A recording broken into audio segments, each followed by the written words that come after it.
Assalamualaikum warahmatullahi wabarakatuh. A'udzu billahi minasyaitonir rajim.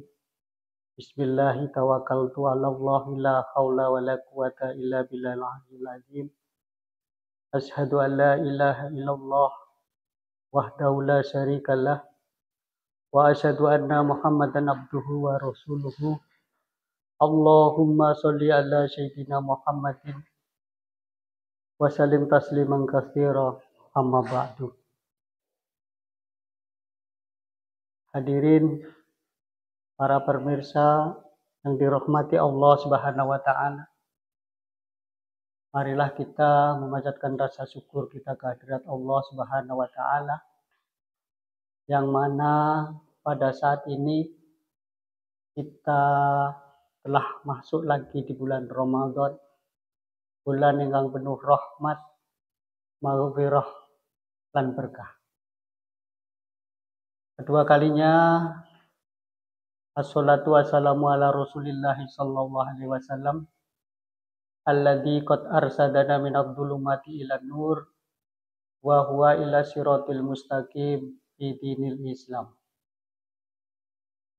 Pemirsa yang dirahmati Allah, ibadah siam atau puasa sesuai dengan dawuh dari Allah Subhanahu wa taala, tujuan dari kita melaksanakan ibadah puasa adalah seperti yang diterangkan dalam Al-Qur'an. A'udzu billahi minasyaitonir rajim. Bismillahirrahmanirrahim. Ya ayyuhalladzina amanu kutiba alaikumusyyam kama kutiba alal ladzina min qablikum la'allakum tattaqun.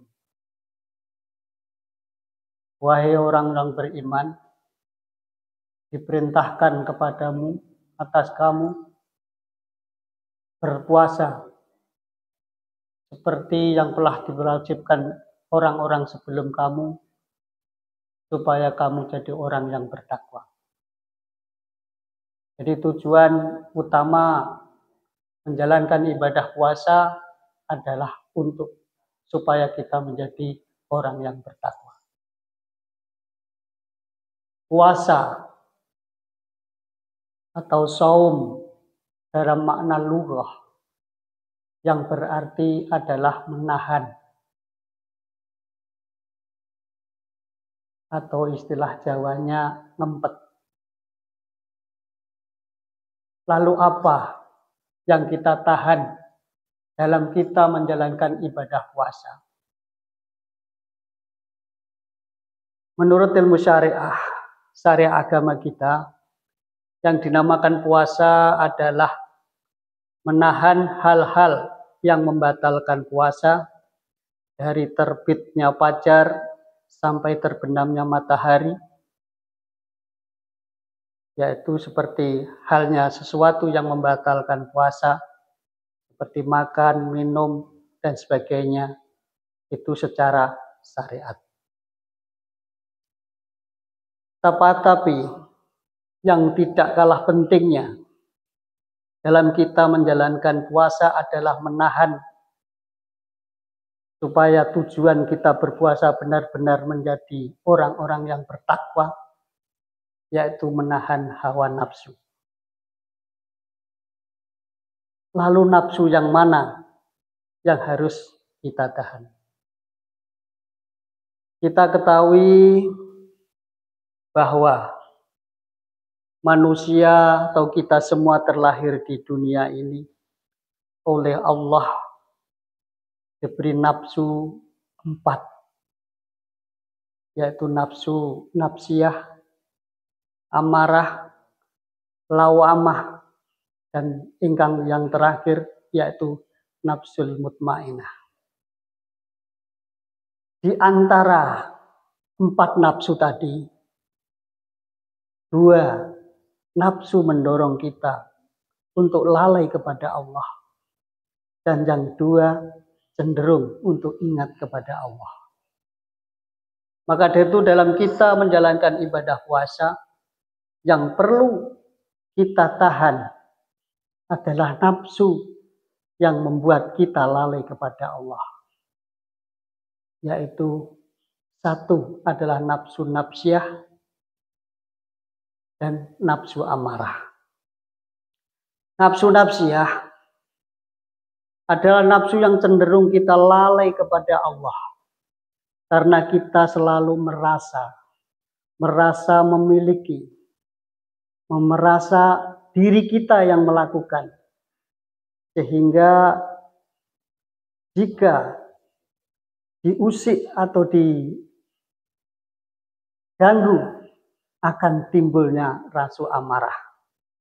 Dan nafsu inilah yang perlu kita tahan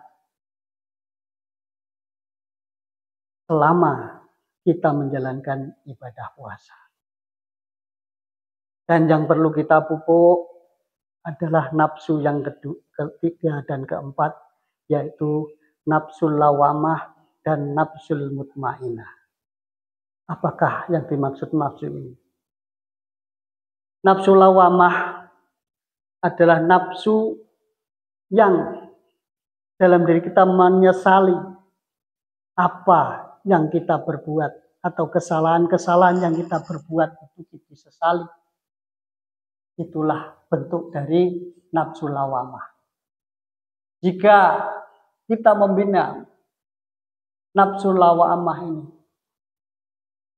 akan menimbulkan nafsu yang keempat, yaitu nafsul mutmainah. Maka dari itu, jika nafsul mutmainah ini, yaitu nafsu yang cenderung ingat kepada Allah dan kembali kepada Allah, diterangkan dalam Al-Quran surat Al-Fajr. A'udzubillahi minasyaitonirrajim. Bismillahirrahmanirrahim. Ya Tuhan nafsul mutmainah, irji'i rabbiki radiyatan mardiyah, fadkhuli fi ibadi, fadkhuli jannati. Wahai jiwa yang tenang, irji'i, kembalilah kamu, radiyatan mardiyah, dengan rela, dengan ridhonya Allah. Maka dari itu, nafsul mutmainah adalah nafsu yang dipanggil oleh Allah supaya kembali kepada Allah, kembali ingat kepada Allah.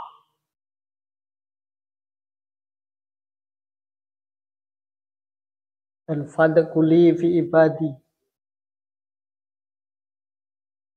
dan masuklah kamu di dalam jamaah hamba-hambaku.